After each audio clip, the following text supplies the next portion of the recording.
হযরত উসমান রাদিয়াল্লাহু আনহু বলেন, নবী করিম সাল্লাল্লাহু আলাইহি সাল্লামের নবুয়তের সংবাদ প্রচারিত হবার পর কুরাইশগণ যখন তার উপর অত্যাচার শুরু করল, তখন মদিনার শিক্ষিত ইহুদিগণ নিয়মিত তাওরাত গ্রন্থ অধ্যয়ন করত।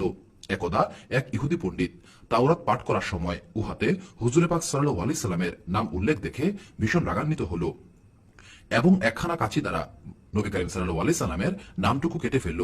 পরদিন সে পুনরায় তাওরাত গ্রন্থ পাঠ করার সময় ওই স্থানে হুজুরে পাক সাল্লাল্লাহু আলাইহি সাল্লামের নাম লিখিত দেখল। সে পুনরায় কাঁচি দ্বারা তার নাম কেটে ফেলল।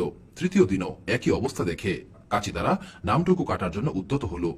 এমন সময় সে শুনতে পেল কে যেন তাকে মস্ত কঠিন স্বরে বলছে, হায়রে পাপিষ্ঠ, তুই যদি সহস্রবারও আমার বন্ধুর নাম কেটে ফেলিস, তথাপি উহা কিতাব থেকে দূর করতে পারবি না। এমন বাণী শ্রবণ করে সে আতঙ্কিত হয়ে পড়ল এবং হুজুরে পাক সাল্লাল্লাহু আলাইহি সাল্লামকে সত্য নবী বুঝতে পেরে তার সামনে হাজির হয়ে তখনই ইসলামের শীতল ছায়াতলে আশ্রয় গ্রহণ করল।